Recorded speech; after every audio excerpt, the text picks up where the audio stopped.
welcome to tonight's performance of Two Gentlemen of Verona. That's not the title of the show. It's not? No.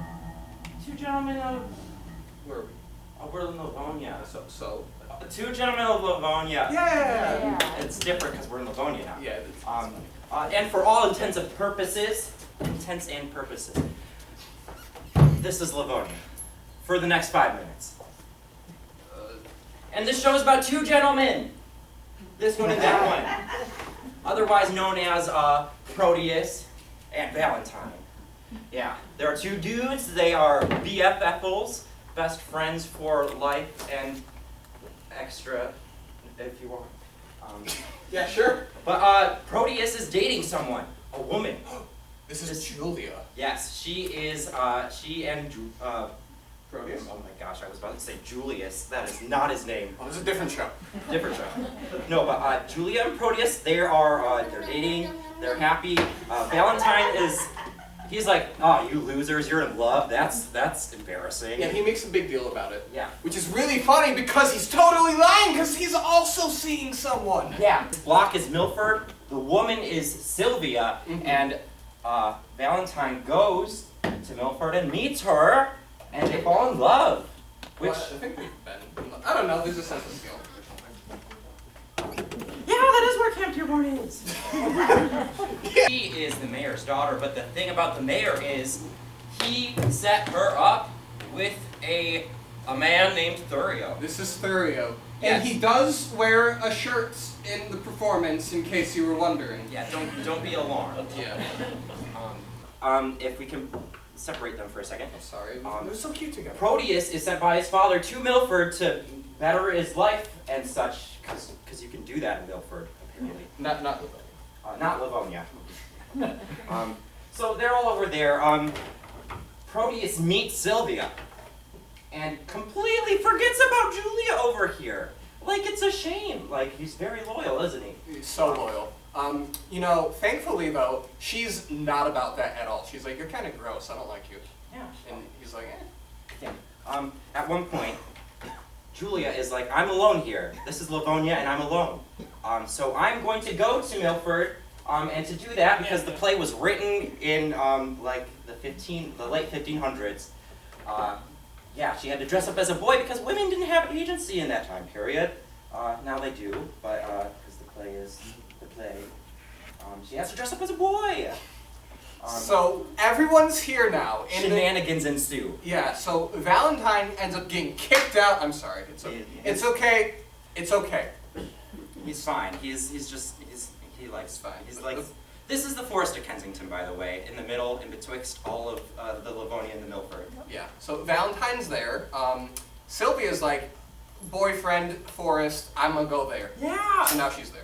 She wants to follow the boyfriend, and then, of course, Proteus wants to follow Silvia because he has a crush on her, who's not his Stacking girlfriend. it up, that's really impressive. Oh yeah, that was a good... Julia, for the same reasons as everyone else, is like, oh, boy's over there, I need to go. Yes. And then Thurio also is, he goes there because they're all lemmings. And right here in Kensington, where they're all at, is the big climax of the play. This is a spoiler, so if you don't want to hear it... Close your ears if you don't want to hear the spoiler. You got 3 seconds. Never mind. A bear shows up! Yes, it's a bear shows up and swallows everyone! And then there's Four bears come out. And then it's That's not a quartet. What? Man. Oh. No bears in the show. Oh, that's Are you unfortunate. sure? Yeah. By the way, no Barbies were harmed in the production of this intro. Professionally trained, it's okay. Valentine, would you like to begin? Cease to persuade my loving Proteus. Home-keeping youth have ever homely wits. Were it not thy affection chains to thy tender days of the sweet glances of thy honored love, I'd rather entreat thy company to see the wonders of the world abroad than living dully, sluggardized at home, wearing out thy youth with shapeless idleness. But since thou loves, love still and thrive therein, even as I would when I too love began. Will thou be gone? Sweet Valentine, adieu. Think on thy Proteus when thou happily see some rare noteworthy object in thy travels. Wish me partaker of thy happiness when thou dost meet good hap. And in thy danger commend thy grievance to my holy prayers. And on a love book pray for my success. Upon some book I love, I'll pray for thee. To be in love, where scorn is but with groans. If happily won, perhaps a hapless gain, but if lost, why then a grievous labor won. So by your circumstance you call me fool? So by your circumstance I fear you prove. 'Tis love you make petty at, I am not love. Love is your master, for he masters you. And he that is so yoked by a fool, methinks should not be chronicled for wise. Wherefore I waste I time to counsel thee. My father at the road expects my coming, and there to see me shipped. What thither will I bring thee, Valentine? Sweet Proteus, no. Now let us take our leave. To Milford, let me hear from thee by letters, on thy success in love, and everything else that betideth here in absence of thy friend, and likewise I shall visit thee with mine. And all happiness bechance to thee in Milford. As much you at home in Livonia, and so, farewell! He after honor hunts, I after love. He leaves his friends to dignify them more. I leave myself, my friends and all, for love. Thou, Julia, thou hast metamorphosed me, made me neglect my studies, lose my time, war with good counsel, set the world at naught, make wit with musing, weak heart sick with thought.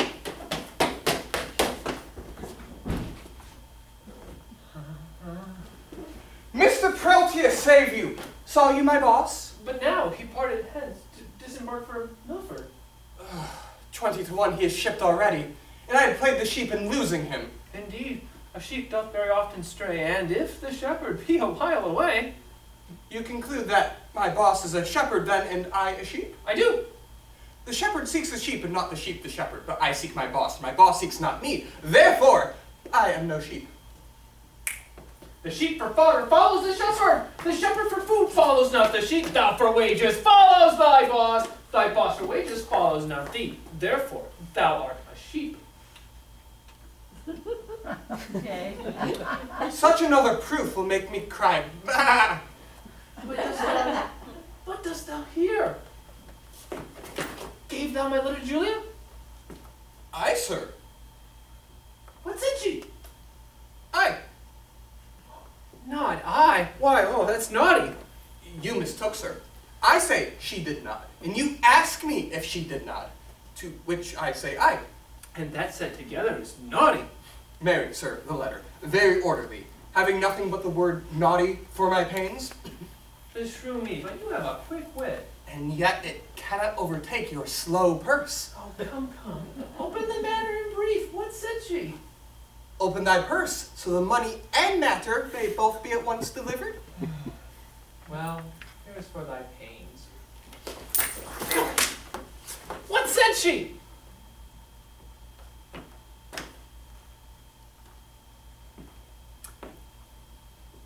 Truly, sir, I think you'll hardly win her. Why? What, couldst thou perceive so much from her?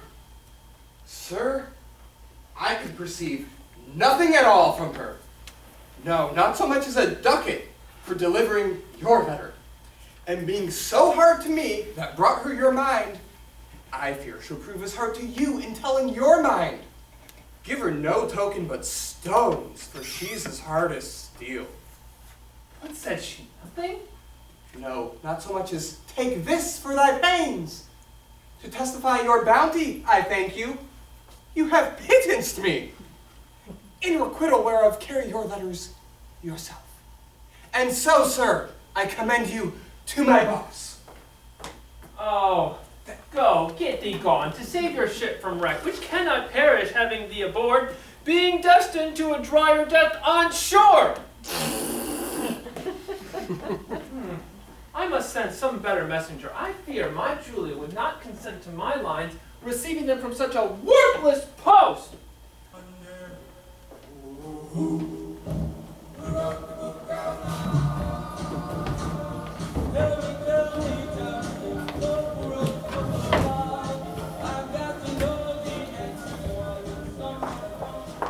But say, Lucetta, now we are alone.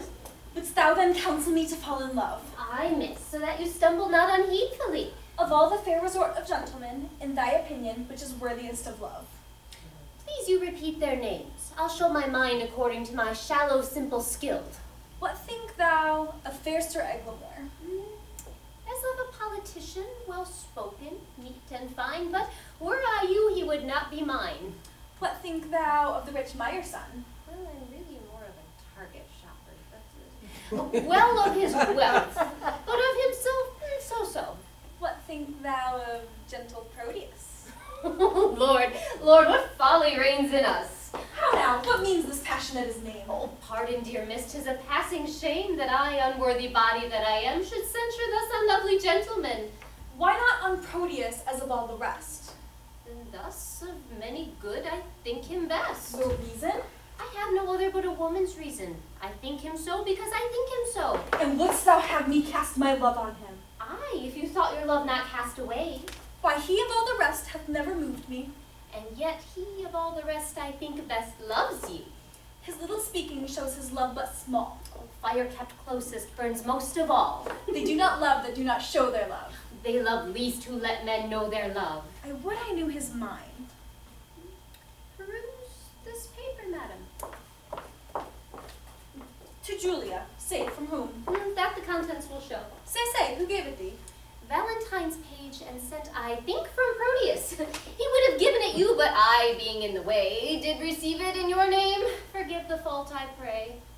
Now by my modesty, a goodly broker, dare you presume to harbor wanton lines, to whisper and conspire against my youth? Now trust me, 'tis an office of great worth, and you an officer fit for the place, or else return no more into my sight.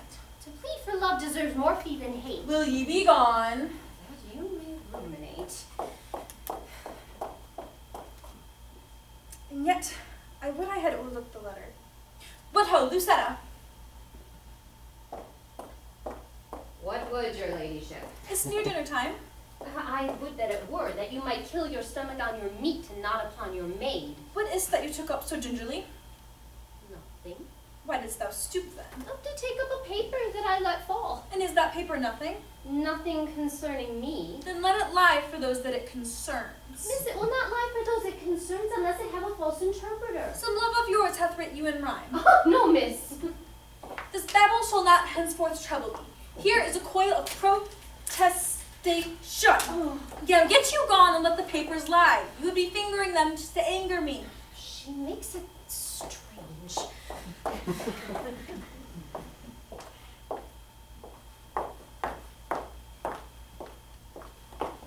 Oh, hateful hands, to tear such loving words. I'll kiss each several paper for amends.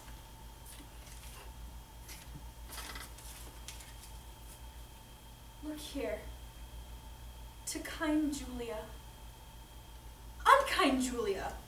As in revenge of thy ingratitude, I throw thy name against the bruising stones. And here is writ, love wounded Proteus, poor wounded name. My bosom as a bed shall lodge thee, till thy wounds be thoroughly healed. And thus I search it with a sovereign kiss.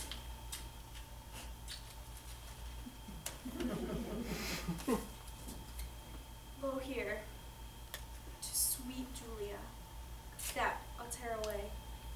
And yet I will not say it so prettily, as he couples it to his name.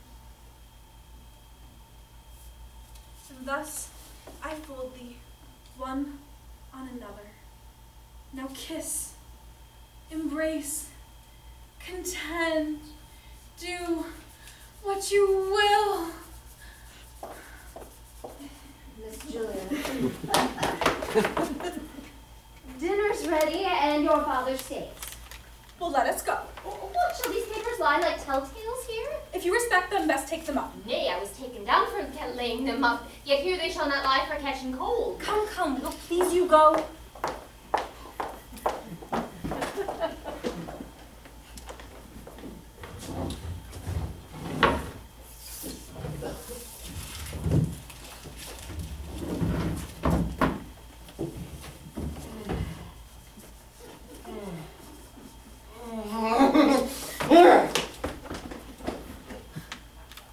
Tell me, Panthino, what's that talk was that wherewith my brother held you in converse? 'Twas his nephew, Proteus, your son. Why, what of it? He wondered that your lordship would suffer him to spend his youth at home, while other men put forth their sons out He said that Proteus, your son, was due, and didn't suggest to let him spend his time at home no more. I have considered well his loss of time and how he cannot be a perfect man, not having been tried and tutored in the world. Whither were I best to send him? I think you, sir, are not ignorant. As his companion, youthful Valentine, attends the mayor at his court in Milford. I know it well. 'Twere good. I think you send him thither. I like thy counsel. Well hast thou advised. Even with the speediest expedition, I will dispatch him to the mayor's court. Tomorrow. May it please you, Alderman Alfonso is journeying to salute the head of Milford and to commend his service to his will. Good company, and with him shall Proteus go. And in good time. Now we will break with him. Oh, sweet love, sweet line, sweet life. Here is her hand, her honor's pawn. Here is her oath for love, her heart's desire. Oh, that our fathers would applaud our loves, to seal our happiness with their consents. Oh, heavenly Julia. How now? What letter are you reading there? May it please you, sir, 'tis a word or two of commendation, sent from Valentine, delivered by a friend from him. Well, lend me the letter. Let me see what news. There is no news! But then he writes how happily he lives, how beloved and daily graced by the mayor, wishing me with him, partner of his fortune. And how stand you affected to his wish? Oh, as one relying on your will and not on his friendly wish. Well, my will is somewhat sorted with his wish. I resolve that thou shalt spend some time with Valentine in the mayor's court. Tomorrow be in readiness to go. Excuse it not. Just do it. Father, I cannot be so soon provided. Please, you deliberate a day or two. Look, what thou want shall be sent after thee. No more of stay. Tomorrow thou must go. Come, Panthino. You'll be employed to hasten on this expedition. I to show my father Julia's letter, lest he take exceptions to our love, and with the vantage of mine own excuse, hath he accepted most against my love. Proteus, your father calls for you. He's in haste.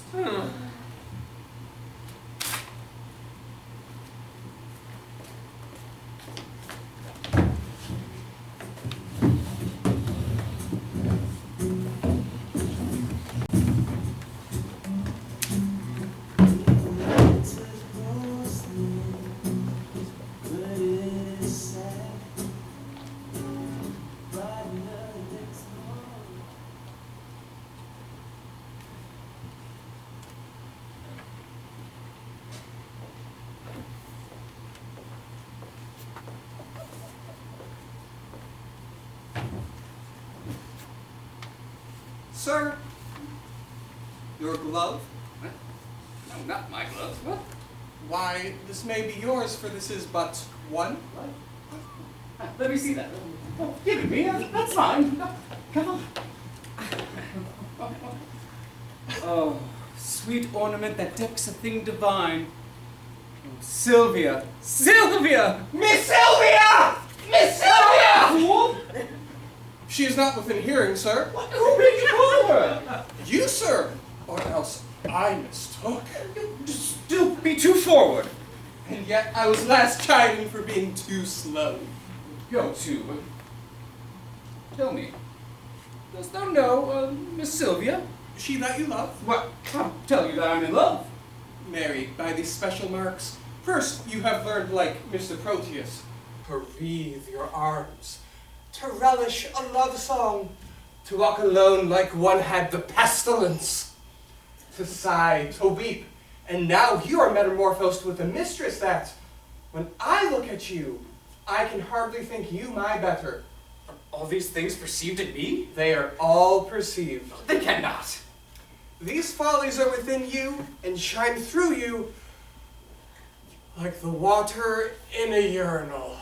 That not an eye that sees you, but a physician to comment on your maladies. But tell me, dost thou know my lady Silvia? She that you watch so as she sits at supper? Hast thou observed that? Even she, I mean. Why, sir, I know her not. Dost thou know her by my gazing upon her, and yet know her not? Is she not hard favored, sir?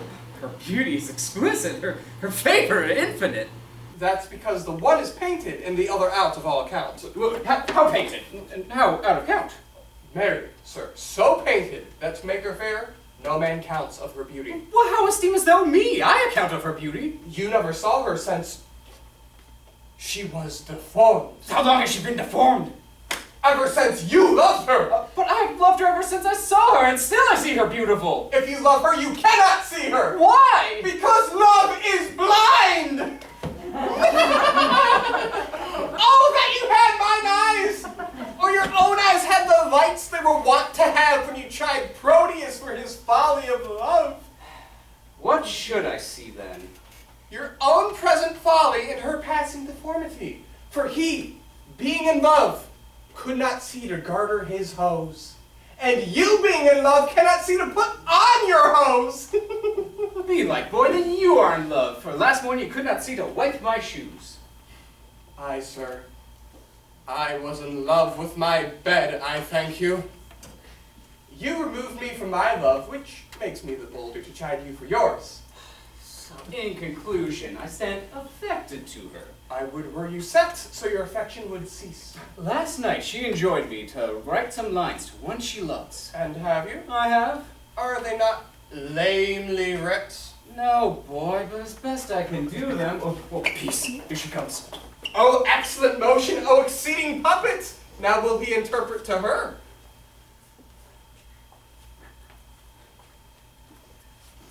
Madam and mistress, 1,000 good morrows. Give ye good even, here's 1,000,000 of manners. Mr. Valentine's servant, to you, 2,000.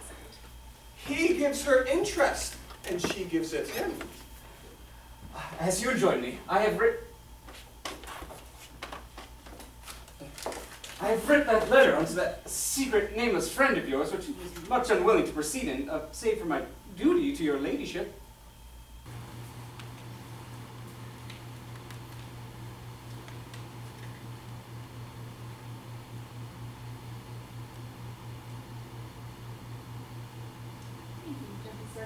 The lines are very quaintly writ. Now trust me, madam, it came hardly off of being ignorant of to whom it goes. I writ at random, very doubtfully.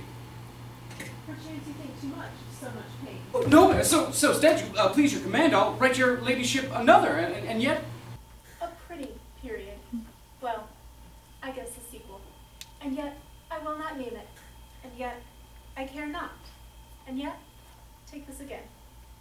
And yet, I thank you, meaning henceforth to trouble you no more. And yet you will, and yet, another yet! What mean your ladyship? Do you not like it? Yes, yes, the lines are very quaintly writ. But, since I'm willing, take them again. Nay, take them. But miss, they are for you.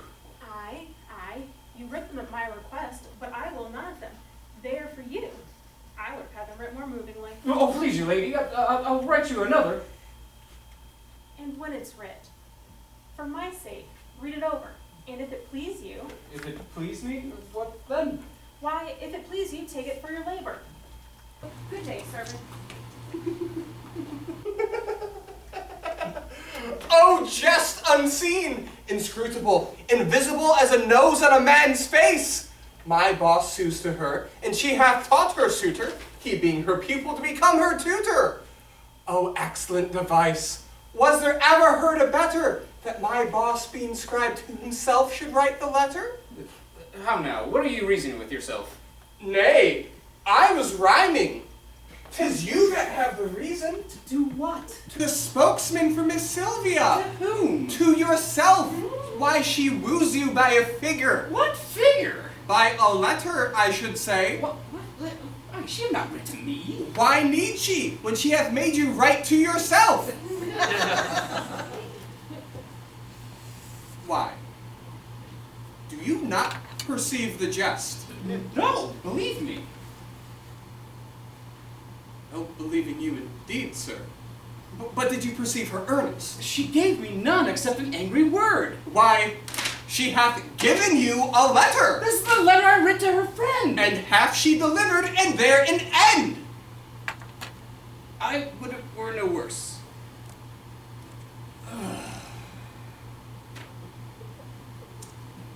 I'll warrant you, 'tis as well. For often have you writ to her in cheat and modesty, or else for want of idle time could not again reply. Or, fearing else some messenger that might her mind discover, herself have taught her love himself to write unto her lover. Why muse you, sir? 'Tis dinner time. I have dined. Aye, but hearken, sir. Though the chameleon love may feast on air, I am one that am nourished by my victuals and would fain have meat. Oh, be not like your mistress. Be moved. Be moved.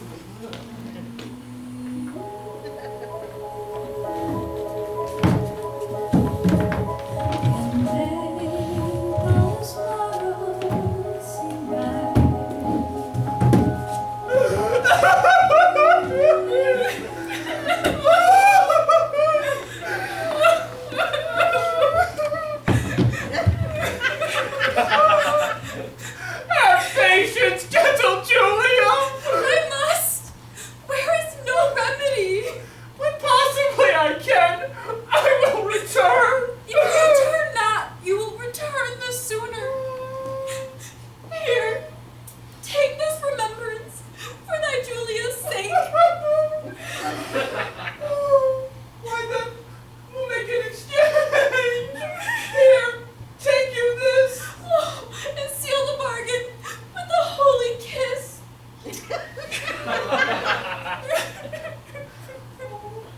Here is my hand for my true constancy. And when the hour overslips me, the next ensuing hour, some foul mischance torment me for my love's forgetfulness. Oh, my father stays my coming. Answer not, Julia. Farewell. What? Gone without a word. I, so true love should do. It cannot speak, for truth hath better deeds than words to grace it. Proteus, you are stayed for. Go, I come, I come. Alas, this parting strikes poor lovers dumb.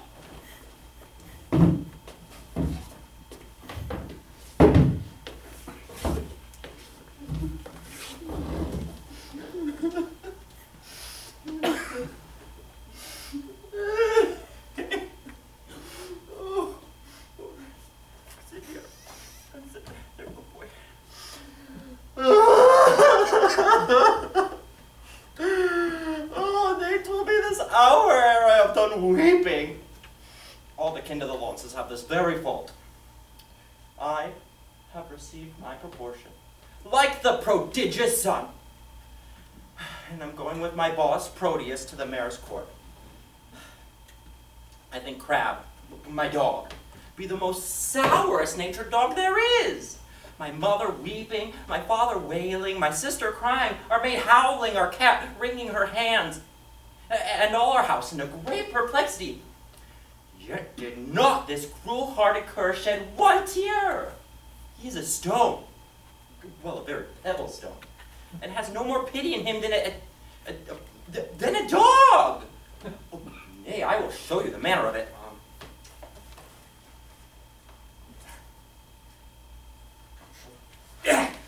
This shoe is my father. No.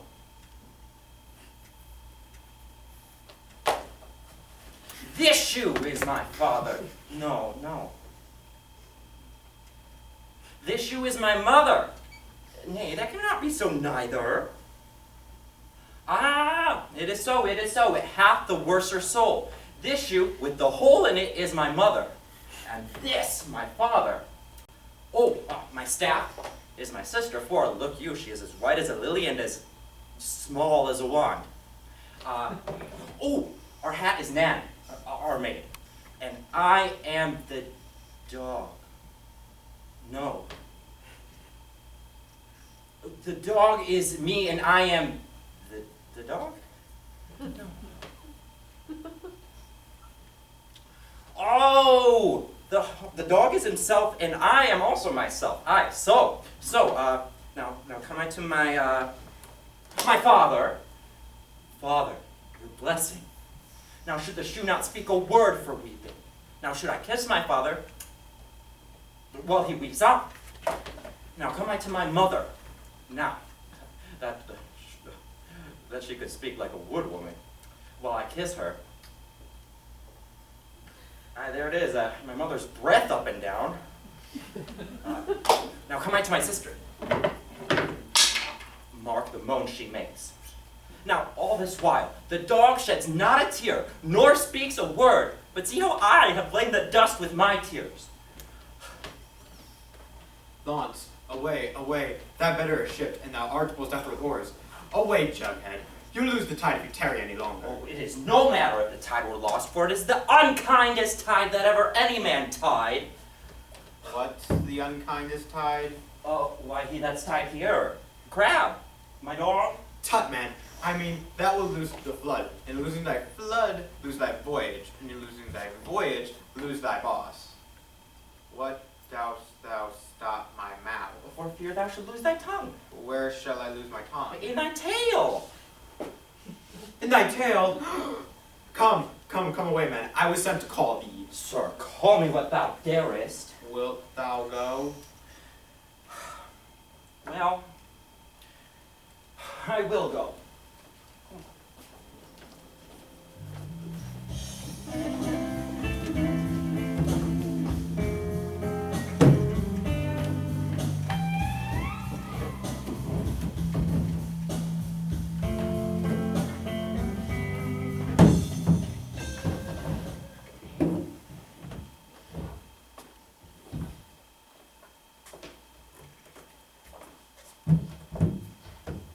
Servant. Off of me! Missus! Ooh. Sir Thurio frowns on you. Aye, boys, it's for love. Not of you. Well, of my mistress, then. 'Twas good you knocked him. Servant, you are sad. Oh, indeed, madam. I seem so. See you that you are not. Happily I do. So do counterfeits. So do you. What seem I that I am not? Wise. What instance of the contrary? Your folly. How quote you my folly? I quoted in your jerkin. My jerkin is a doublet. Oh, well, then I double thy folly. How? What? Angry, Mr. Thurio. Do you change color? Oh, give him leave, miss. He's kind of a chameleon. That hath more mind to feed on your blood than live in your air. You have said. Aye, and done too, for this time. I know it well. You always end ere you begin. A fine volley of words, gentlemen. And quickly shut off. 'Tis indeed, madam. We thank the giver. And who is that? Yourself, sweet lady, for you gave the fire. Mr. Thurio borrows his wits from your ladyship's looks, and kindly spends what he borrows in your company. Look, if you spend word for word with me, I shall make your wits bankrupt. No more, gentlemen, no more. Here comes my father. Now, daughter Silvia, you are hard beset.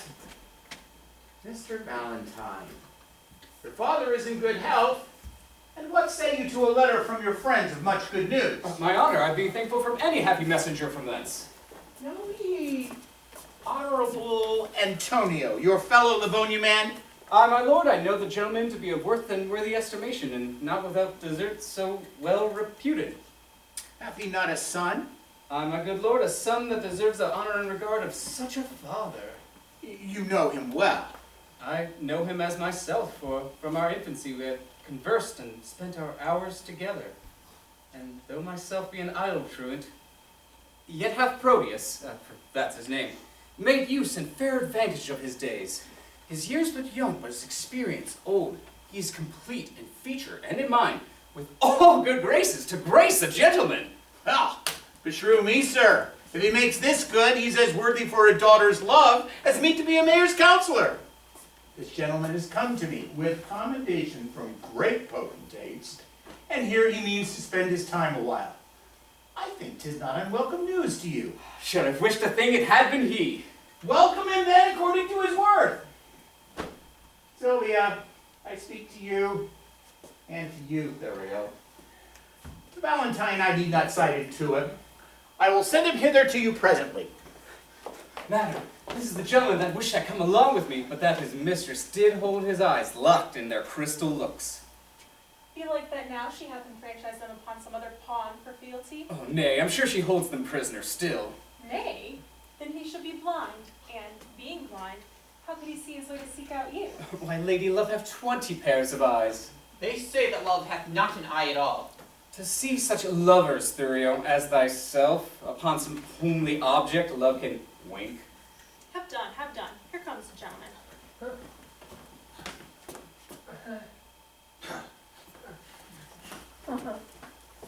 Welcome, dear Proteus.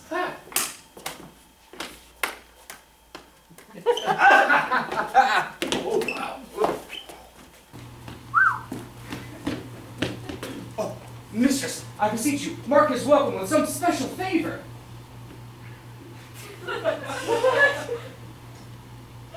His worth is warrant his welcome hither, if this be he you so often wish to hear from. Oh, mistress it is, I beseech you, entertain him to be my fellow servant to your ladyship. Too low a mistress for so high a servant. Not so, sweet. Oh, sweet lady, but too mean a servant to have a look of such a worthy mistress. Oh, leave off discourse of disability. Sweet lady, entertain him to be your servant. My duty will I boast of, nothing else. And duty never yet has won his meed. Servant, you are welcome to a worthless mistress. I'll die on him that says so but yourself, That you are welcome? that you are worthless. Miss Silvia, his honor, your father would speak with you. I wait upon his pleasure. Come, Mr. Thurio, go with me. Oh, once more, you servant, welcome. I leave you to confer upon home affairs, and when you have done, we look to hear from you. We'll both attend upon your ladyship. Oh, tell me, how do all from whence you came? Your friends are well and have been much commended. And how do yours? I left them all in health. And how does your lady? How thrives your love? I know my tales of love were wont to weary you. You join not in a love discourse. Aye, Proteus, but that life is altered now. For I have done penance for condemning love, whose high imperious thoughts have punished me with nightly tears and daily hot sore sighs. For in revenge of my contempt of love, love has chased sleep from my enthralled eyes, and made them watchers of their own heart's sorrow. O gentle Proteus, love is a mighty lord, and hath so humbled me as I confess, there is no woe in his correction, nor in his service such joy on earth. Now no discourse, except it be of love! Enough! I read your fortune in your eye. Was this the idol that you worship so? Even she, is she not a heavenly saint? No. But she is an earthly paragon. Call her divine! I will not flatter her. Flatter me, for love delights and praises! When I was sick, you gave me bitter pills, and I must minister the like to you. Speak the truth by her. If not divine, yet let her be a principality, sovereign to all the creatures of the earth. Except my mistress. We accept not any, except I will accept against my love. Have I not reason to prefer mine own? And I shall help thee to prefer her too. She shall be dignified with this high honor. To bear my lady's train. What? Lest from the base earth, from her vesture, chance to steal a kiss, and of so great favor growing proud, to disdain the root of summer swelling flower, and make rough winter everlasting. Why, Valentine, what braggadism is this? Me, Proteus, all I can is nothing on her whose worth makes other things nothing. She is alone. Then let her alone! Not for the world, man! Why, she is my own! Pardon me that I did not dream on thee, but thou can see me dote upon my love, my foolish rival. Her father likes only for his possessions are so huge, is with her gone along, and I must after. A love I know is full of jealousy. But she loves you. Aye, man, and we are betrothed, and they more our marriage hour. With all the cunning manner of our flight, determined of, I must climb to her window, the latter made of cords, and of all means agreed and plotted on for my happiness. Good Proteus, come along with me to my chambers, and aid me in these affairs with thy counsel. Go on before. I shall inquire you forth. I must onto the road to disembark. Oh! Oh, some necessaries I need must take care of, and then I'll presently attend you. You will make haste. Oh, I will.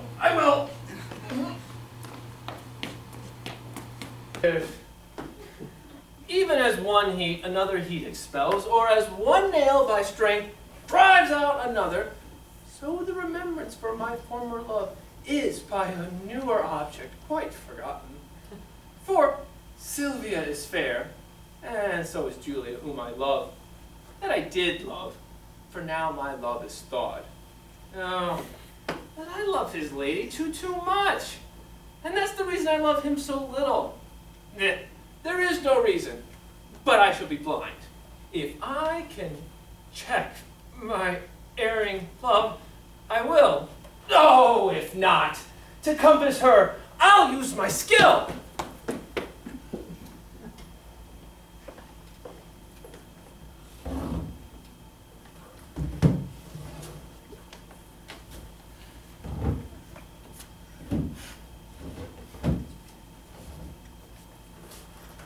Crap. I don't think we're in Livonia anymore. Launce! By mine honesty, welcome to Milford! Forswear not thyself, sweet youth, for I am not welcome. I reckon this always, that a man is never undone till he be hanged, nor never welcome to a place till some certain trot be paid and the hostess say welcome. Come on, you junkhead. I'll to the alehouse with thee presently, where for 1 shot to 5 pence, thou shalt have 5,000 welcomes. But how did thy boss part with Miss Julia? Mary, after they closed in earnest, they parted very fairly in jest. But shall she marry him? No, What then? Shall he marry her? no, neither. What, are they broken? No, they are both as well as a fish.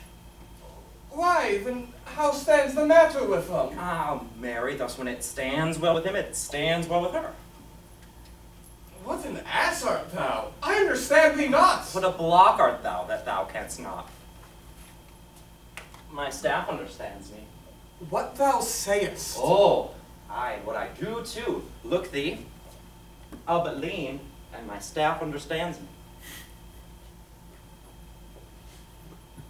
Hey! Stands under thee indeed. Why stand under and understand is all one. But tell me true, will it be a match? Ah, ask my dog. If he say aye, it will. If he say no, it will. If we shake his tail and say nothing, it will. The conclusion is that it will. Oh, thou shalt never get such a secret from me, but by a parable. 'Twas well that I get it so. But, Launce, how sayest thou that my boss is to become a notable lover? Oh, well, I never knew him otherwise. Then how? A notable lover, as thou reported will be. Why, thou whoreson ass, thou mistake me. My fool, I meant not thee, I meant thy master. I tell thee, my master is to become a hot lover. Why, I tell thee, I care not though he burn himself in love. Now, if thou wilt go with me to the alehouse, wilt thou go? At thy service. All right.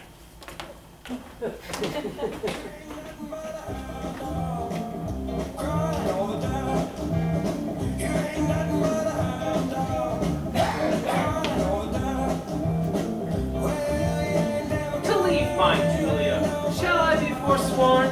To love fair Silvia, shall I be forsworn? To wrong my friend, I shall be much forsworn. And yet, even that power which gave me first my oath, provokes me to this threefold perjury. Love bade me swear, and love bids me forswear. Oh, sweet suggesting love, if thou hast sinned, teach me thy tempted subject to excuse it. At first, I did adore a twinkling star, but now I worship a celestial sun. Unheedful vows may heedfully be broken, and he wants wit that wants resolved will to learn his wit to exchange the bad for the better. Ooh, by unreverend tongue, to call her bad, whose sovereignty so oft thou hast preferred with 20,000 soul-confirming oaths. I cannot leave to love, and yet I do. But there I I leave to love where I should love? Julia I lose, and Valentine I lose. If I keep them, I must lose myself. If I lose them, thus find I by their loss. For Valentine myself, for Julia, Silvia. I to myself am dearer than a friend, for truth is still most precious in itself.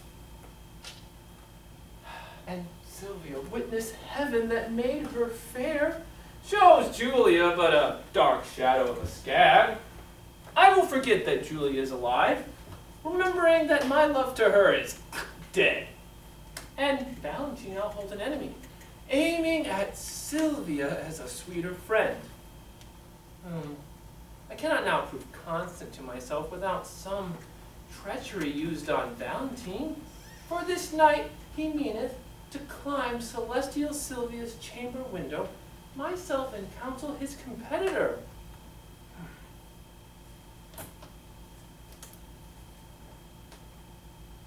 Ooh.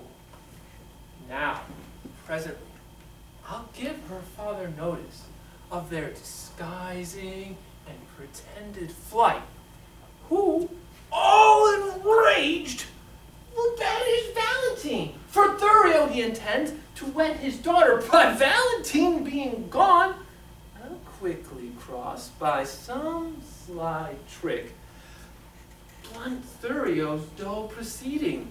Oh, love, lend me wings to make my purpose swift, as thou hast lent me wit to plot this drift.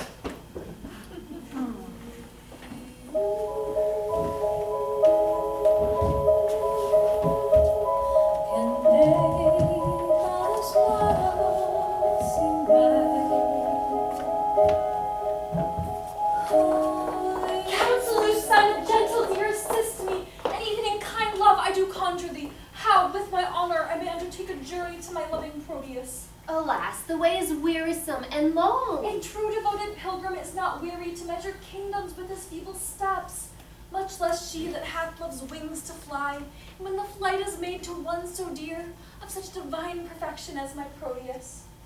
Better forbear till Proteus makes return. Oh, know thou not, his looks are my soul's food? Thou wouldst as soon go kindle a fire with snow as to seek to quench the fire of love with words. I do not seek to quench her love's hot fire, but qualify the fire's extreme rage, lest it burn beyond the bounds of reason. Then let me go, and hinder not my course, till my last step have brought me to my love. And there I'll rest, as after much turmoil, a blessed soul doth in heaven. But in what habit will you go along? Not like a woman, for that would prevent the loose encounters of lascivious men. Gentle Lucetta, fit me with such threads as may beseem a well-reputed page. In what fashion, miss, shall I make your breeches? Right, even what fashion thou best likest, Lucetta. You must have needs with them a package, missy. How, Lucetta, that would be ill-favored. A round nose, miss. It's not worth a pinch unless you have a package to pitch. Lucetta, as thou love me, give me what thou think is most manner. But tell me, how will the world repute me for undertaking such a journey? I fear me it will make me scandalized. If you think so, then stay at home and go not. Nay, that I will not. Then never dream on infamy, but go. If Proteus like your journey when you come, no matter who's displeased when you're gone, I fear me, he will scarce be pleased withal. That, Lucetta, is the least of my fears. 1,000 oaths, an ocean of his tears, and instances of infinite love warrant me welcome to my Proteus. All these are servants to deceitful men. Base men that use them to so base effect. But truer stars did govern Proteus' birth. His words are bonds, his oath are oracles, his love sincere, his thoughts immaculate, his heart as far from fraud as heaven from earth. Pray heaven he prove so when you come to him. Now as thou love me, do him not that wrong to bear a hard opinion of his truth. And presently go with me to my chamber to take note of what I stand in need of, to furnish me upon my longing journey. Come, answer not, but to it presently. I am impatient of my tarriance. I'm Proteus. I don't like Julia anymore. I like Silvia. Hey, Proteus, I love you. Please marry me. No. Please. No. Please. No. Please. No. Please. No.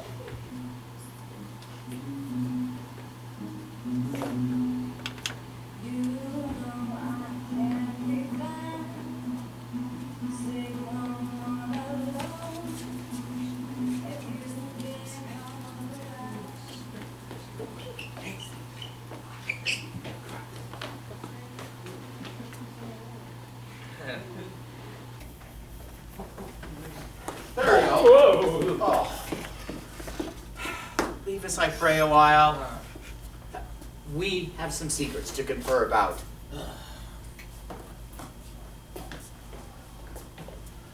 Now, Proteus, tell me, what's your will with me?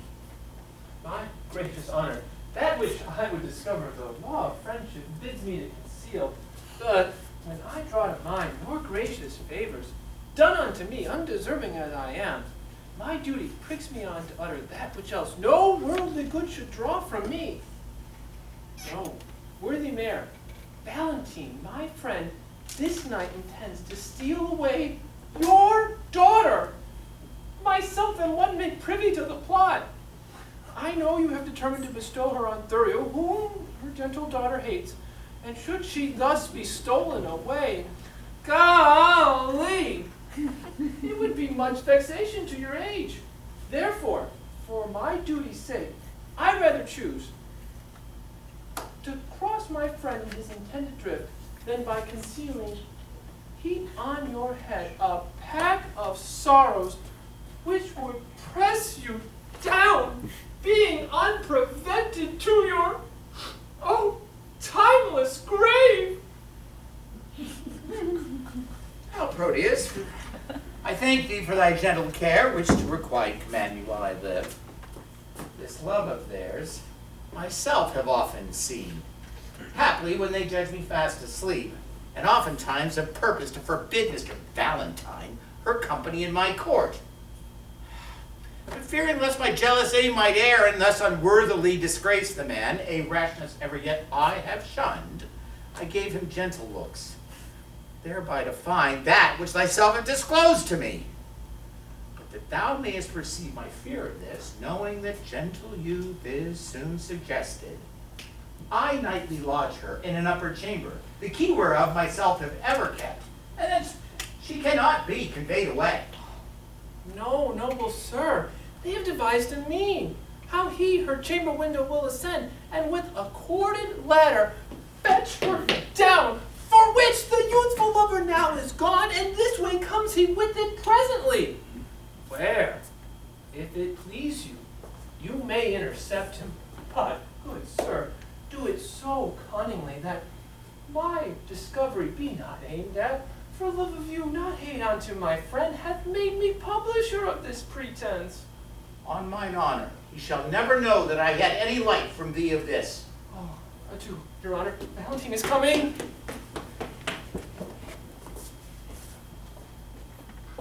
Mr. Valentine! Whither away so fast? Please it, your honor, there is a messenger that stays to bear my letters, to my friends, and I'm off to deliver them. Be they of much import?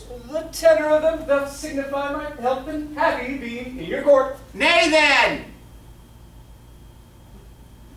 No matter. I would break with thee of some affairs that touch me near, wherein thou must remain secret. Thou knowest I have sought to effect a match between my friend Thurio and my daughter. Aye, my lord, I know the match well, and sure, we're rich and honorable. Besides, the gentleman is full of virtue, bounty, and other qualities beseeming of a wife as such as your fair daughter. Okay, not your honor win her to fancy him. Trust me, no. For she is sullen, peevish, froward, proud, disobedient, lacking duty, stubborn, regarding neither that she is my child, nor fearing me as if I were her father. Therefore, I have resolved to take a wife, and turn my daughter out to who will take her in. Let her beauty be your wedding dower. For me and my possessions she esteems naught. What would your honor have me do in this? There is a lady of Livonia here, whom I affect, but she is nice and coy, and esteems not my aged eloquence. Therefore, I would have thee to my tutor, for I have long agone forgot to court, and besides, the fashions of the times have changed. How and which way to bestow myself, to be regarded in her sun-bright eye? Win her with gifts if she respects not words. Dumb jewels often in their silent kinds, more than quick words do to move a woman's mind. She did scorn a present I sent her. A woman sometimes scorns what best contents her. Send her another. Never give her over, for scorn at first make after love the more. If she do frown at you, 'tis not of hate of you, but rather to beget more love in you. Take no repulse, whatever she doth say, for get you gone, she doth not mean away. Now, flatter and praise, commend and extol their graces. The man that have a tongue, I say, is no man, if with his tongue he cannot win a woman. She that I mean is promised by her friends to a youthful gentleman of worth, and kept so severely from a course of men that no man hath access by day to her. Well, I would resort to her at night. The doors be locked and the keys kept safe, that no man hath recourse to her by night. What lets one may enter at her window? The chamber is a loft far from the ground, and built so shelving that one cannot climb it without apparent hazard to his life. And then a ladder, quaintly made of cords, to be cast up, the pair of anchored hooks, to scale another Juliet's tower, so bold Romeo would adventure it. Thou art a gentleman of blood. Advise me where I may have such a ladder. When would you need it, sir? Pray, tell me that. Oh, this very night. For love's like a child that would long for everything he can come by. By 7 o'clock I can get you such a ladder. Hark thee, I will go to her alone. Oh, how best shall I convey such a ladder thither? It will be light, your honor. You may bear it under a cloak of any length. A cloak as long as thine will serve the turn? Aye, sir? Well, then let me see thy cloak, that I may have one of such another length. My honor, a cloak of any length shall serve the turn. Well, how shall I fasten thy cloak around me? Let me seal thy cloak upon me.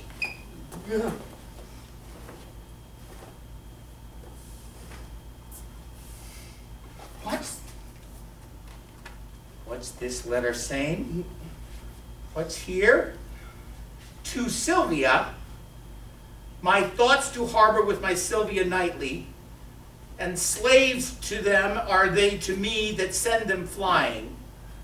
Oh, could their master come and go as lightly, himself would lodge where senseless they are lying. No herald thoughts in thy pure bosom rest them, while I their king that hither them importune do curse the grace that with such grace has blessed them, because myself do want my servant's fortune. I curse myself, for they are sent by me, that they should harbor where their man would be. What's here? Silvia, this night I will enfranchise thee. 'Tis so, and here's the ladder for the purpose. Wilt thou reach stars because they shine on thee? Oh, go, base intruder, overweening slave, bestow thy fawning smiles on equal mates, and think my patience more than thy desert is privilege for thy departure hence. Thank me for this, more than for all the favors that I have all too much bestowed on thee. But if thou linger in my territories longer than swiftest expedition gives thee time to leave our fair city, by heaven, my wrath shall far exceed the love I ever bore my daughter or myself. I'll be gone. I will not hear thy vain excuse. But as thou love life, speed from hence.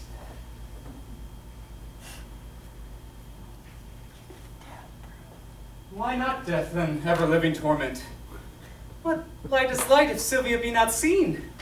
What joy is joy if Silvia be not by? Unless I look on Silvia in the day, there's no day for me to look upon. She is my essence, and has ceased to be. Fostered, illuminated, cherished, kept alive. I fly not death to fly his deathly doom. If tarry I here, I but attend on death. If fly I hence, I'll fly away from life. Run, boy! Run, run! And seek him out! No.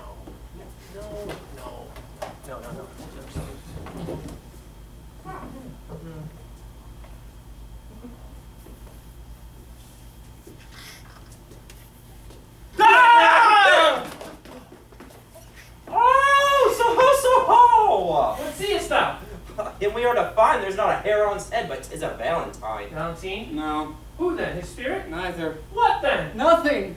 Can nothing speak? Sir, shall I Who strike? wouldst thou strike? Nothing.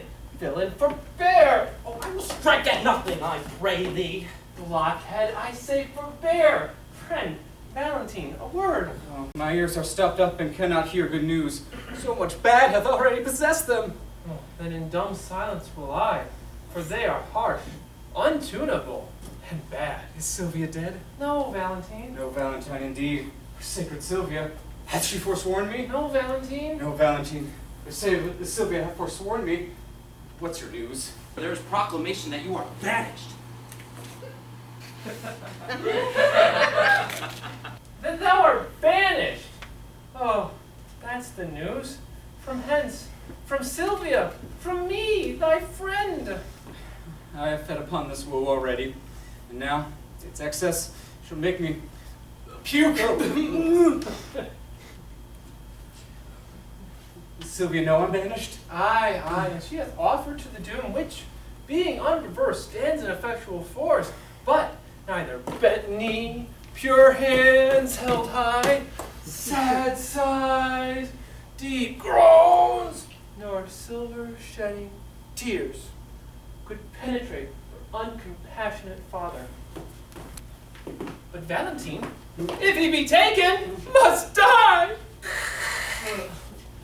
Besides, her intercession did chafe him so, when she for thy repeal did plead, that to close prison he commanded her, with many bitter threats abiding there. No more, no more, unless the next word thou speakest has some malignant power upon my life. If so, I bid thee, breathe it in my ear, an ending anthem to my endless grief.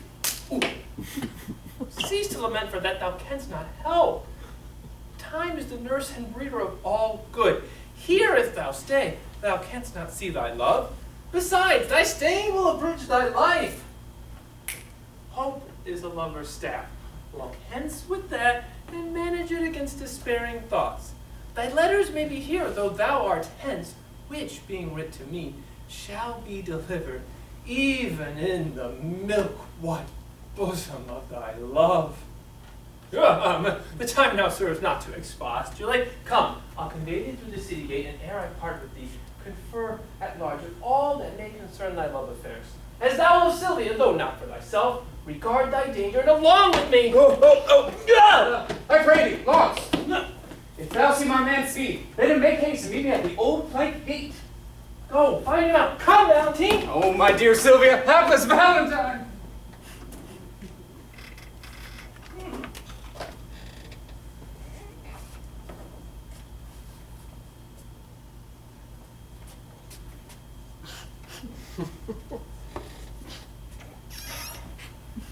I may be a fool, look you, and yet I have the wit to think my boss is a kind of a knave.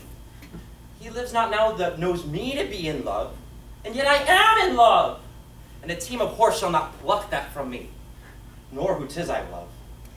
Oh, and yet 'tis a woman. What woman? I will not tell myself. Oh, but she is a milkmaid. And yet she is not a maid, for she hath had gossips. And yet 'tis a maid, for she is her master's maid and serves her wages. Oh! Ha! Here is a catalogue of her condition. Imprimis, she can fetch and carry. Why, a horse can do no more. Nay, a horse can only carry and not fetch. Therefore, she is better than a horse. Ooh, item, she can milk. Look you, a Sweet virtue and made with clean hands.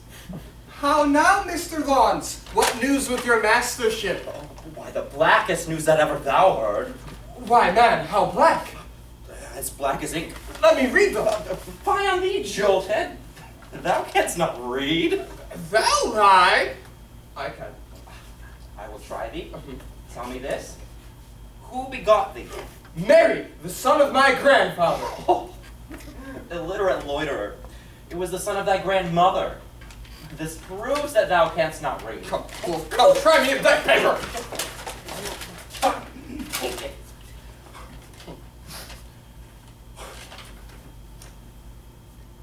Imprimis, she can milk. Well, aye, that she can. Item, she brews good ale. And thereof comes the proverb, blessing of your heart, you brew good ale.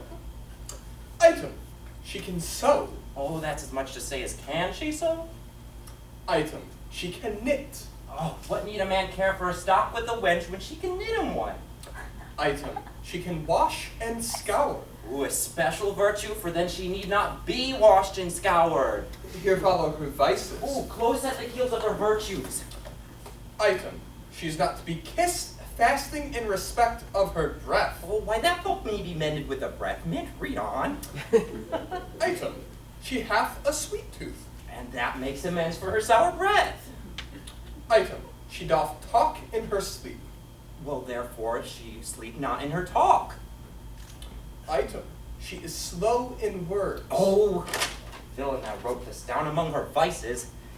To be slow in words is a woman's only virtue. Sorry, women. I pray thee out with it and place it for her chief virtue. Item, she is proud. Oh, out with that too. It was Eve's legacy and cannot be denied her.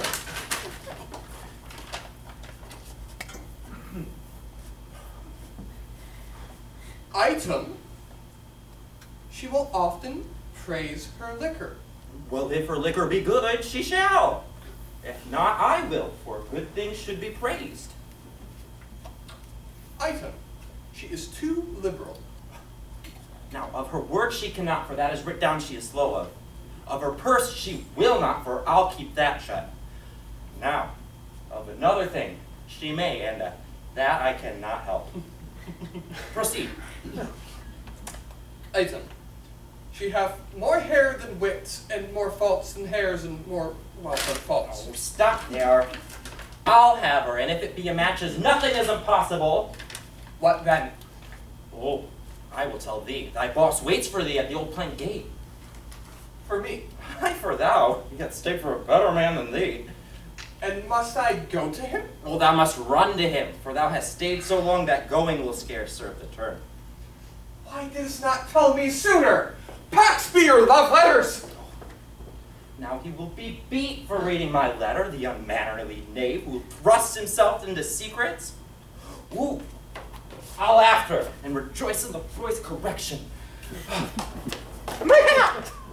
Oh my gosh!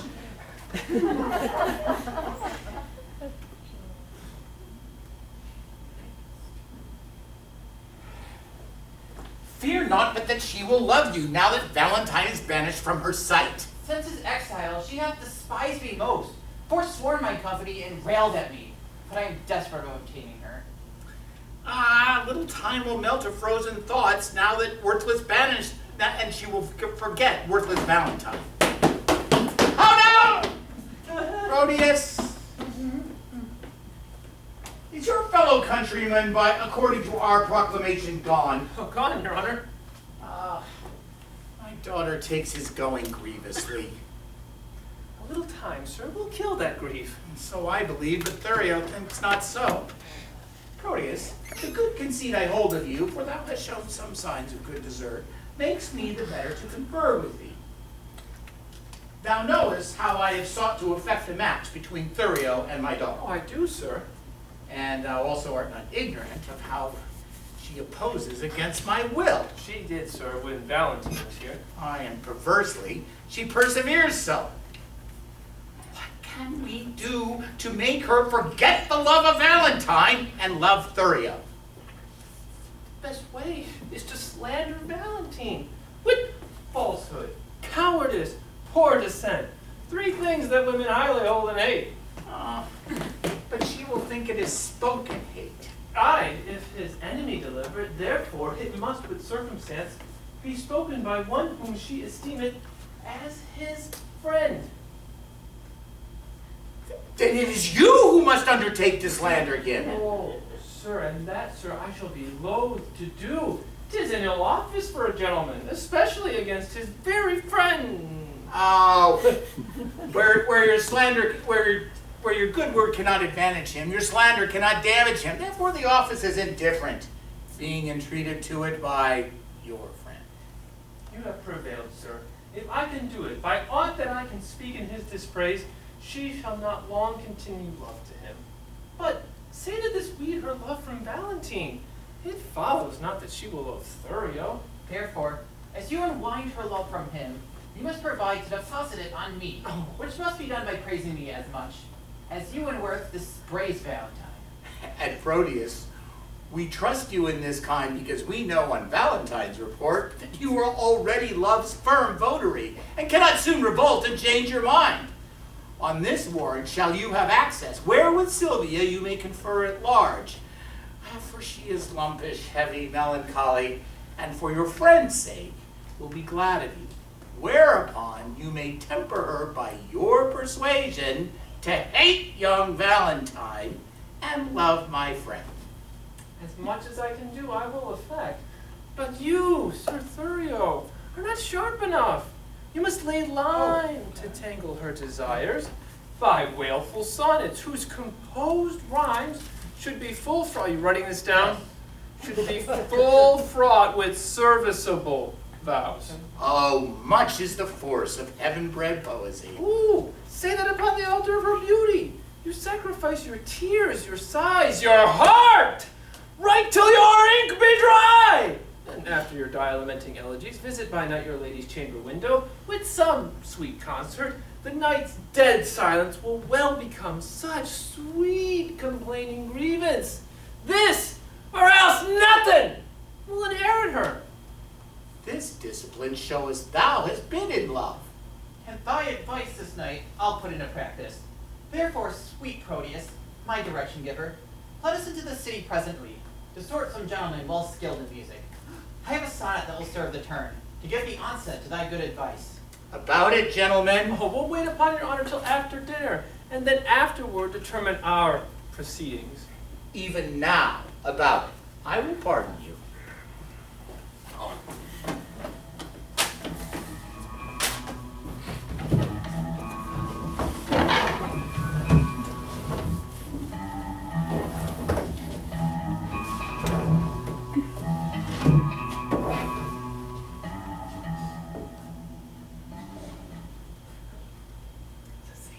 Stand fast, fellows, I see a passenger.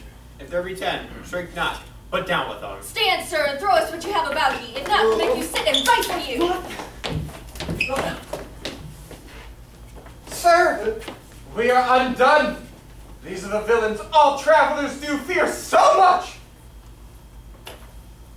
My friend, No, sir, we are your enemies. Peace will hear. By my beard we will, for he is a proper man. Then know that I have little wealth to lose. A man I am crossed with adversity.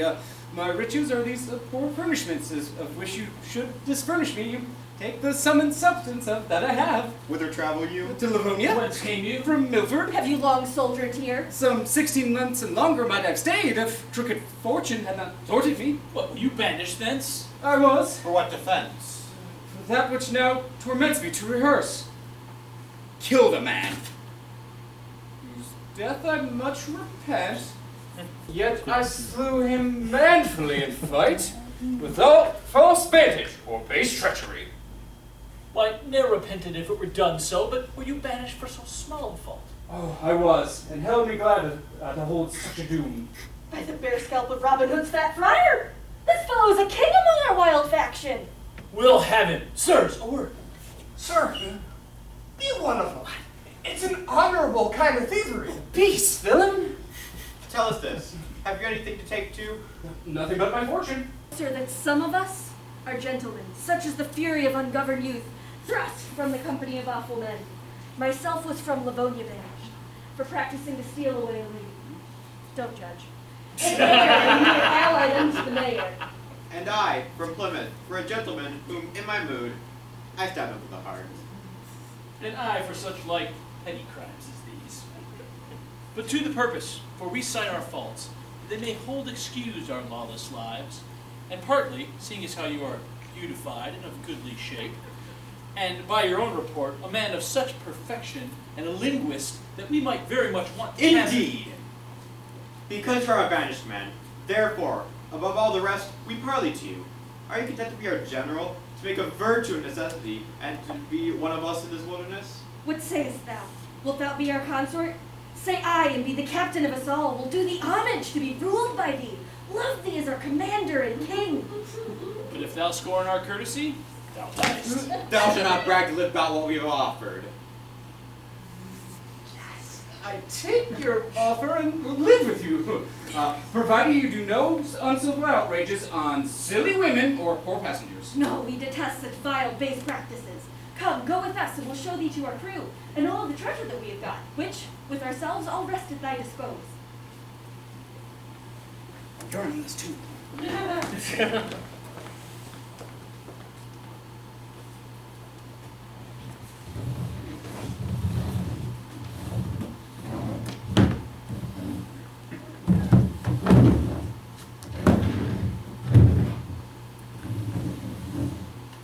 Already I have been false to Valentine, and now I must be as unjust to Thurio, under the color of commending him.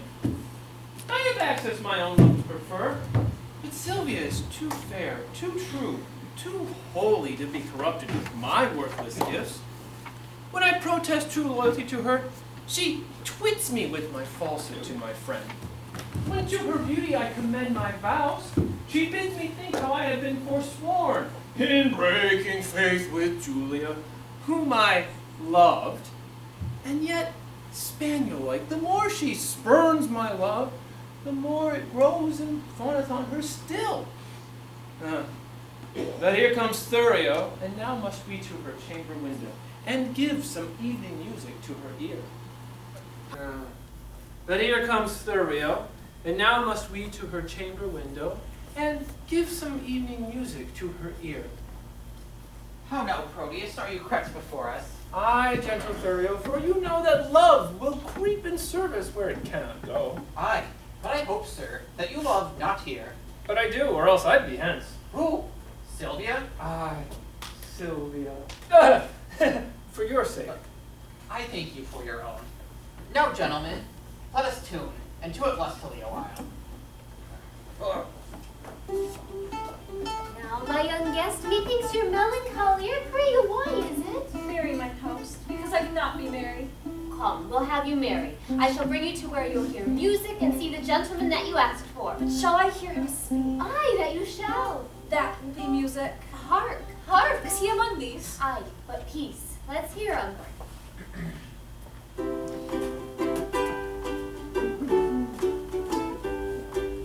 Who is Silvia? What is she? That all our youth commend her? Holy, fair, and wise is she, that heaven such grace did lend her, that she might admired be. Is she kind as she is fair? For beauty lives with kindness, for beauty lives with kindness. Who is Silvia? What is she? That all my lovers commend her. Holy, fair, and wise is she, that heaven such grace did lend her. Love doth to her eyes repair, to help him of his blindness, and being helped inhabits there, and being helped inhabits there. Then to Silvia let us sing, that Silvia is excelling.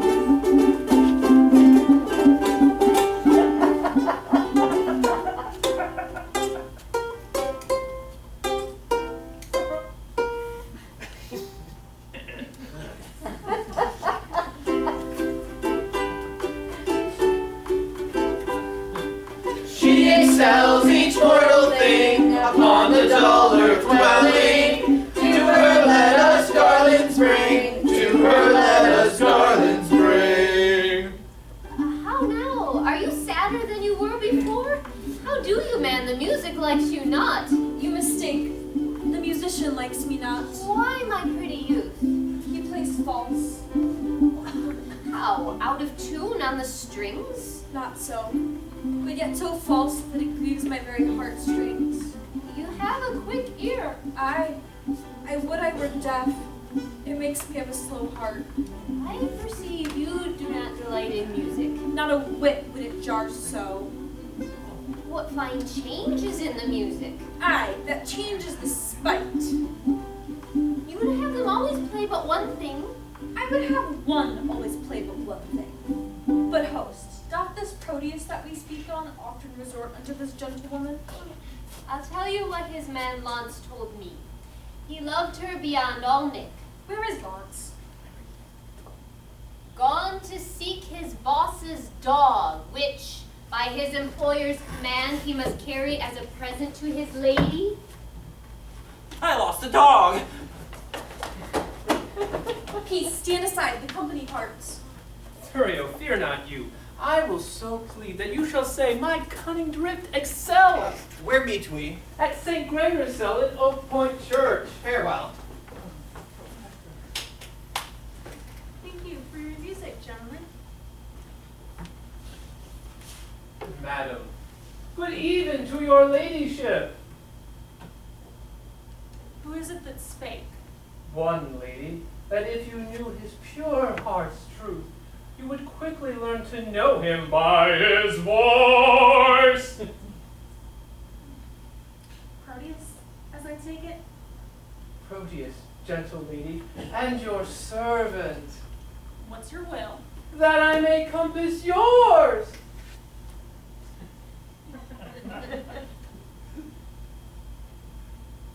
Then you have your wish. My will is even this. That presently you hie you home to bed. You false, perjured, subtle, disloyal man. Think thou I so shallow, so conceivless, to be seduced by thy flattery? Return to make thy love amends. For me, by this pale queen of night, I swear, I am so far from granting thy request that I do despise thee in thy wrongful suit, and by and by intend to chide myself even for this time that I spend in talking to thee. I grant, sweet lady, that I did love a lady, but she is dead. 'Twere false if I should speak it, for I am sure she is not buried. So say that she be, yet Valentine, thy friend, survives, to whom thyself art witnessed I am betrothed. And art thou not ashamed to wrong him? I likewise hear that Valentine is dead. And so suppose am I, for in his grave, assure thyself, my love is buried. Oh, sweet love, let me rake it from the earth. Go to thy lady's grave and call hers thence, or at the least in hers sepulchre thine. He heard not that. Madam, vouchsafe me yet your picture for my love, the picture that is hanging in your chamber. To that I'll speak, to that I'll sigh and weep. For if the substance of your perfect self is else devoted, I am but a shadow. And to your shadow will I make true love. If 'twere a substance, you would sure deceive it, and make it but a shadow as I am.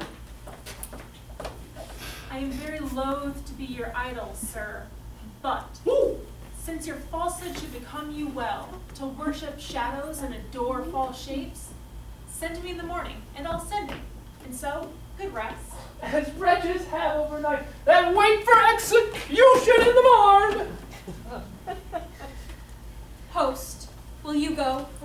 By my salvation, I was fast asleep. Pray you, where lies Proteus? Very at my house. Trust me, 'tis almost day. Not so. But it hath been the longest night that e'er I watched, and the most heaviest.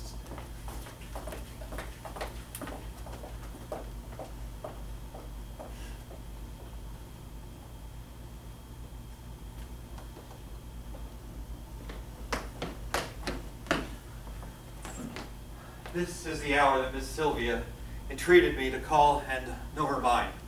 There is some great matter she would employ me in. Madame! Madame! Who called? No. Your servant and your friend. One that attends your ladyship's command. Mr. Eglamour, 1,000 times good morrow. As many, worthy lady, unto yourself.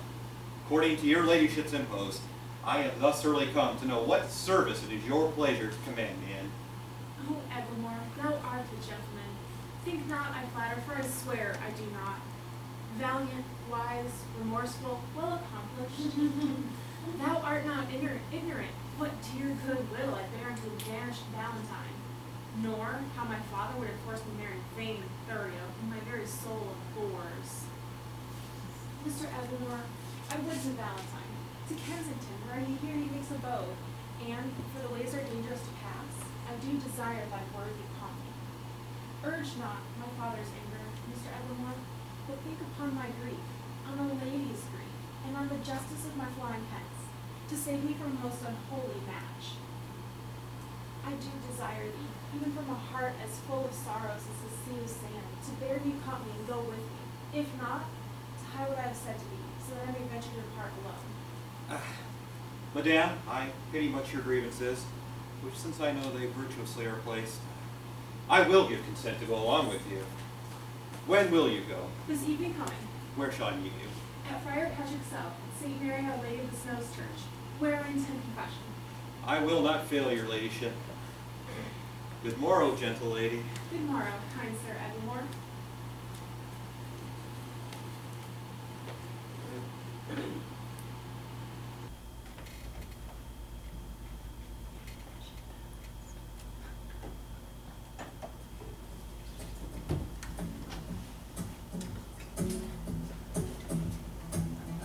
You are time out.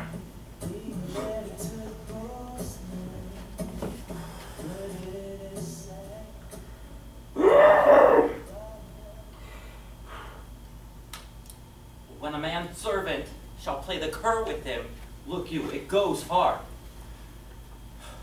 One that I've brought up of a puppy. One that I've saved from drowning.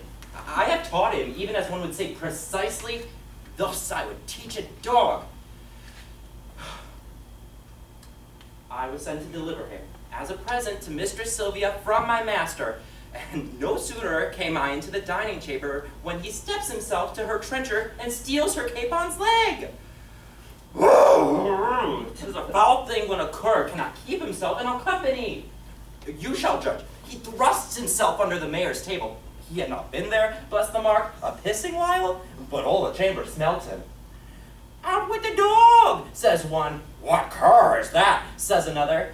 Whip him out, says a third. Hang him up, says the mayor. Now I, having been acquainted with the smell before, knew it was crab. May I remember that trick you served me when we took our leave of Mistress Silvia. Did I not teach thee to mark me and still do as I do? When didst thou see me heave on my leg and make water against a gentlewoman's farthingale? When didst ever thou see me do such a trick? Sebastian is thy name. I like thee well, and will employ thee in some service presently. In what thou please, I'll do what I can. Oh, I hope thou wilt. How now, you son of a jughead? Where have you been these 2 days loitering? Mary, sir, I sent Miss Silvia the dog you bade me. What sent you to my little jewel? Mary, she says her dog was a cur, and that cur she thinks is good enough for such a present. But she received my dog. No, she did not. Oh, here, I brought him back again. Why, gave thou her this from me? Well, aye, sir. The other squirrel was stolen from me by the boys in the marketplace. Thus, I offered her mine own, which is a dog twice as big as yours, and therefore, the gift the greater. Oh, give thee hence, and find my dog again, or ne'er again return into my sight. Away, I say, stay not to vex me here. A jughead that turns me to shame. Sebastian, I have obtained thee, partly that I have need for such a youth that can with some discretion do my business. Go presently, and take this ring with thee. Deliver it to Miss Silvia. She loved me well, delivered it to me. It seems you love not her to leave her token. She is dead, belike? Not so, I think she lives. Alas! Oh, why dost thou cry, alas? I cannot choose but pity her. Wherefore should thou pity her? Because methinks she loved you as well as you do love your lady Silvia. She dreams of him that has forgot her love. You dote on her that cares not for your love. 'Tis pity love should be so contrary, and thinking of it makes me cry, alas! Well, give her that ring, and therewithal this letter. That is my lady's chamber. Tell my lady I claim the promise of her heavenly picture. Your message done, hie home unto my chamber, where thou shalt find me sad and solitary.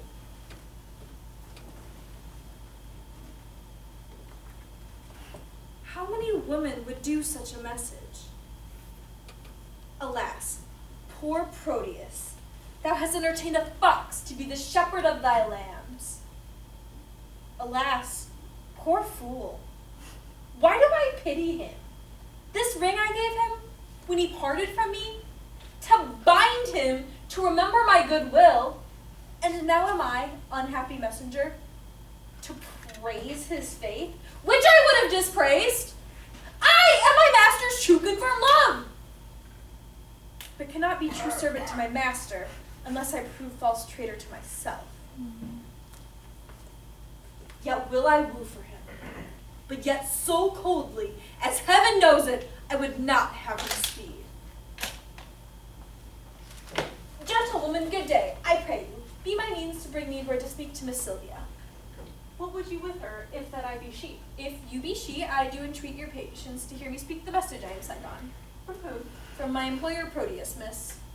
Oh, he sends you for a picture. Aye, miss. Ursula, bring my picture here.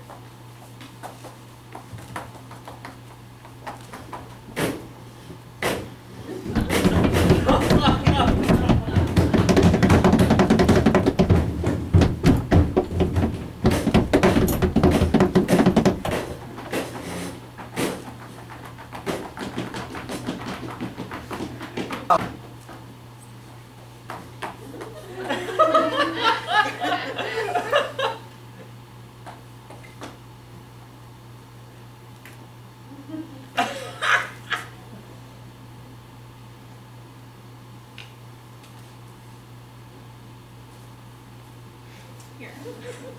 Go give your employer this. Tell him from me, when Julia, his changing thoughts forget, would better fit his chamber wall than this shadow.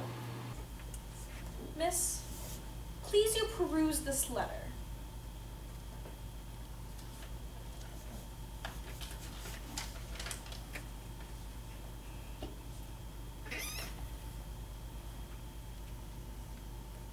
Pardon me, miss. I have unadvised delivered you a paper that I should not. This is the letter for your ladyship. I pray thee, let me look on that again. It may not be, good ma'am. Pardon me. Hold. There.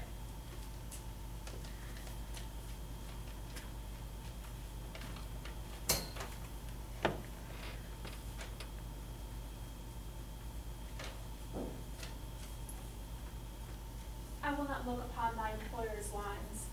I know they are stuffed with protestations and full of newfound oaths that he will break as easily as I do tear his paper. Miss, he sends your ladyship this ring. The more shame for him that he sends it me, for I've heard him say 1,000 times, his Julia gave it to him at his departure. Though his false finger hath profaned this ring, mine shall not do his Julia so much wrong. She thanks you. What says that? I thank you that you tender her. Poor gentlewoman, my boss wrongs her much. Dost thou know her? Almost as well as I do know myself. To think upon her woes, I do protest. I wept 100 several times. Belike she thinks that Proteus hath forsook her. I think she doth, and that's the cause of her sorrow. Is she not passing fair? She hath been fair, miss. When she did think my boss loved her well, she, in my judgment, was as fair as you. But since she did neglect her looking glass and threw her sun-expelling mask away, the air hath starved the roses in her cheeks. She is beholding to you, gentle youth. Alas, poor lady, desolate and left, I weep myself to think upon thy words. Here. Youth, there is my purse. I give thee this, for thy sweet mistress's sake, because thou lovest her. Farewell.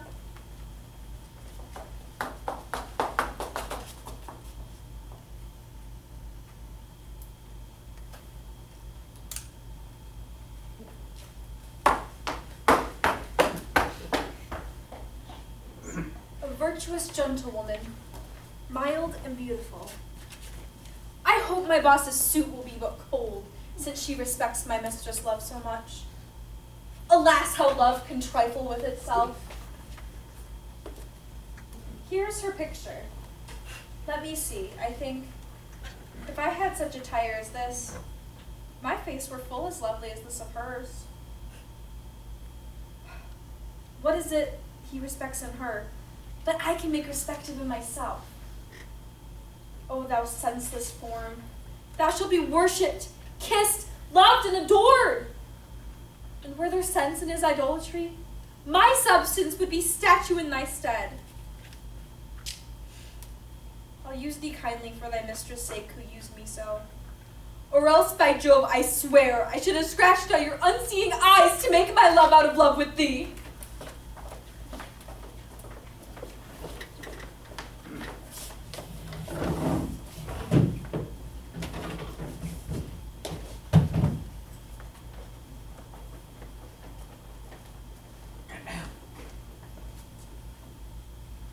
The sun begins to gild the western sky, and now it is about the very hour that Silvia, Friar Patrick's cell, should meet me.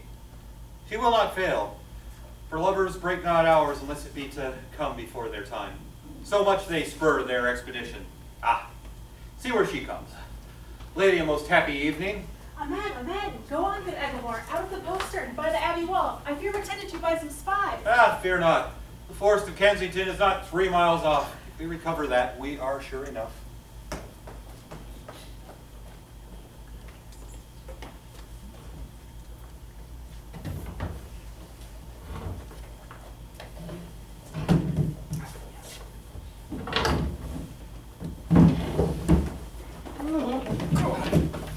Mr. Proteus! Oh. What says Silvia to my suit? Oh, sir, I find her milder than she was, and yet she takes exceptions at your person. What says she to my face? She says it is a fair one. How likes she my discourse? Ill, when you talk of war. But well when I discourse of love and peace. But better indeed when you hold your peace. What says she to my valor? Oh, sir, of that she makes no doubt. She needs not when she knows it cowardice. What says she to my birth? That you are well derived. True, from a gentleman to a fool. Considers she my possessions? Oh, aye, and pities them. Wherefore? That such an ass should owe them. That they are out by lease. Here comes the mayor. How now, Proteus? How now, Thurio? Which of you saw Mr. Eglamour of late? Not I. Nor I. Saw you my daughter? Neither. Ah, she has fled to that peasant Valentine. 'Tis so. For Friar Lawrence met them both while he and Pennant wandered through the forest. Him he knew, she he guessed at, but being masked, he could not be sure of it. Besides, she did attend confession at Patrick's cell this evening, and there she was not. Ah, these likelihoods confirm her flight from hence. Therefore I pray you, gentlemen, mount you presently, and meet me on the rising of the road that leads towards Kensington, whither they are fled. Dispatch, gentlemen! Out follow me! Well, this it is to be a peevish girl, who flies her fortune when it follows her. All after, more to be revenged on Eglamour, than for the love of reckless Silvia. Oh, and I will follow more for the love of Silvia than hate for Eglamour that goes with her! And I will follow more to cross that love than for hate for Silvia, which is gone for love.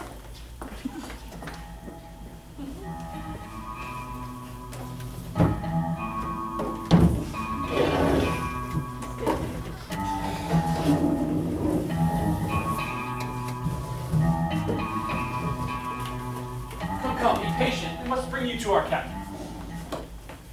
1,000 more mischances than this one have learned to perceive this patient.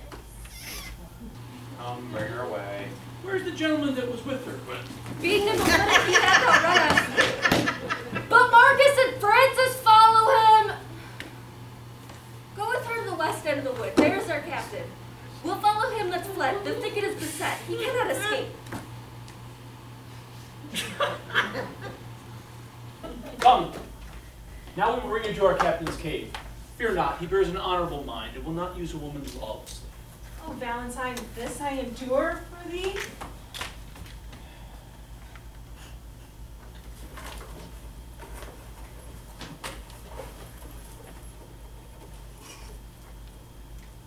How use doth breed a habit in a man?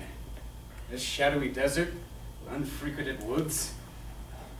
I'd better brook than flourishing people town.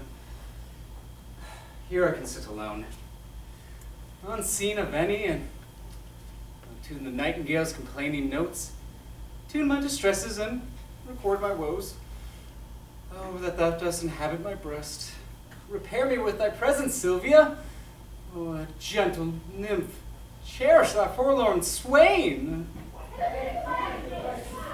What howling? Now, what stirs this today? These are my mates that make their wills their laws, and unhappy passenger in chase. They love me well, yet I have much to do to keep them from uncivil outrages. Withdraw thee, Valentine. Who's this that comes here? Madam, this service I have done for you, though you respect not how your servant doth, to hazard life to rescue you from him, that would have forced your love and your honor. Vouchsafe me for my meed one fair look. A smaller boon than this I cannot beg, and less than this I am sure you cannot give. How like a dream this is I see and hear. Love, grant me patience to forbear a while. Oh, miserable, unhappy that I am. Unhappy were you ere I came, but by my coming I have made you happy. By thy approach thou hast made me most unhappy. And me as well. Had I been seized by a hungry bear, I would have been a breakfast for the beast, rather than false Proteus rescue me. Oh heaven, be judge how I love Valentine, whose life's as tender as my soul, and full as much, for more there cannot be. I do despise false, perjured Proteus. Therefore, be gone. Solicit me no more. What dangerous action stood it next to death would I not undergo, for but one calm look? 'Tis the curse in love, and still approved, that women cannot love where they are beloved. That Proteus cannot love where he is beloved. Read over Julia's heart, thy first best love, for whose dear sake thou didst then rend thy faith into 1,000 oaths, and all those oaths descended into perjury, to love me. Now thou hast no faith left, unless thou hadst two, and that is far worse than none. Better to have none than plural faith, which is too much by one, thy counterfeit to thy true friend. In love, who respects friend? All men but Proteus. Nay, if the gentle spirit of moving word can in no way make me into a milder form, I'll woo thee like a soldier at arm's end, and love you against the nature of love. Force ye! Oh heaven! I'll force thee yield to my desire! Ruffian! Let go let go that rude uncivil touch! Friend of an ill fashion! Valentine? It's Valentine. Common friend. That's without faith or love. For such a friend as now, treacherous man. That house beguiled my hopes. Not but my own eye could persuade me. Now I dare not say I have one friend left alive. That would disprove me. Who can be trusted when one's own right hand is perjured to the bosom? Proteus, I am sorry, but I must never trust thee more. Count the world a stranger for thy sake. A private wound is deepest, time most accursed. Of all foes, a friend should be the worst. My guilt and shame confounds me. Forgive me, Valentine. If hearty sorrow be sufficient ransom for offense, I do tender here. I do as truly suffer as ever I did commit.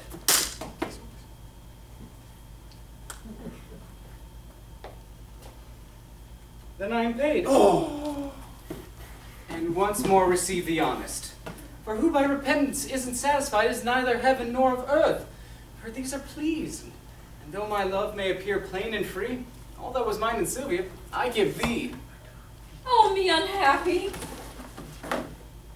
Look to the boy. Why, boy? Why? Wag, what's the matter? Look up. Speak. Oh, good sir. My employer charged me to deliver a ring, which, out of my neglect, was never done. Oh, where is that ring, boy? Here it is. This is it. Wait. Let me see. Why, this is the ring I gave to Julia. Oh, cry you mercy, sir, I have mistook. This is the ring you sent to Miss Silvia. Why, how came thou by this ring? At my depart, I gave that unto Julia. And Julia herself did give it to me. And Julia herself hath brought it hither. How? Julia? Behold, she that gave aim to all thy oaths and entertained them deeply in her heart. How oft hast thou with perjury cleft the root? O Proteus, let this habit make thee blush. Be thou ashamed I have took upon me such an immodest raiment.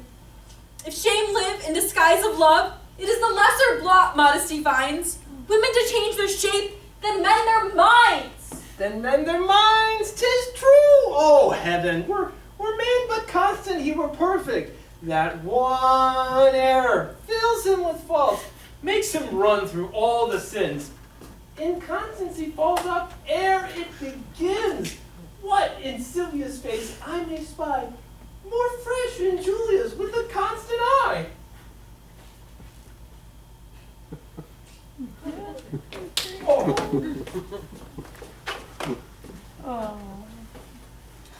Come, a hand from either.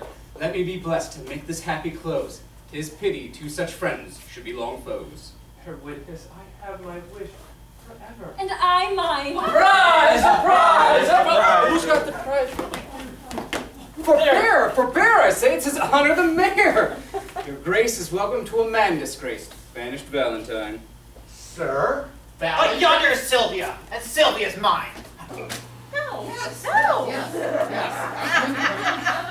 Thurio, give back! No! Or else embrace thy harm. Come not within the measure of my wrath. Do not claim Silvia thine again, or neither Milford nor Livonia shall hold thee. Here she stands. Take no possession of her with a touch. I dare thee but to breathe upon my love. Valentine, I care for her not. I hold him but a fool, who will endanger his body for a girl that loves him not. I claim her not, and therefore she is thine. Oh, the more degenerate and base art thou. To take such means for her as thou hast done and leave under such slight conditions? On the honor of my ancestry, I applaud thy spirit, Valentine, and deem thee worthy of an empress's love.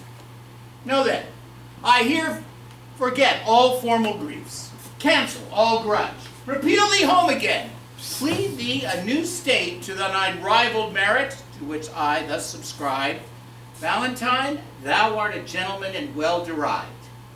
Takest thou thy Silvia, for thou hast deserved her.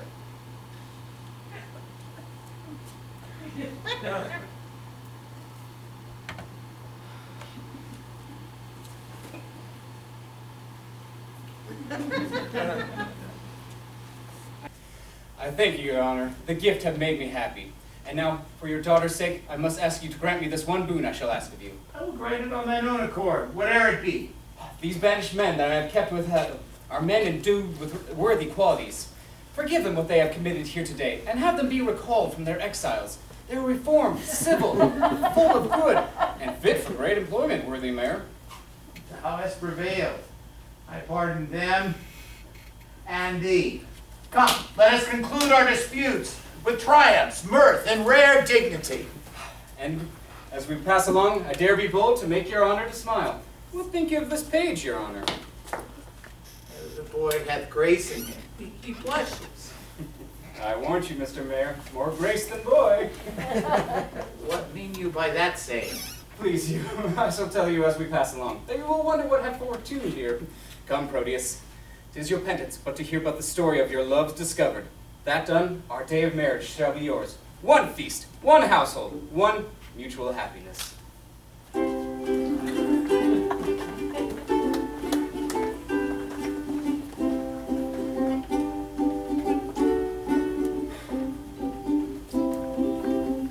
I think the bear swallowing Julia would have made for a better ending. Right? This Shakespeare guy he has no future. What a hack. Of course the bear. Oh!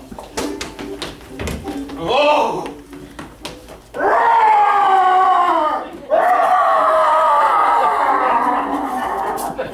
I knew it!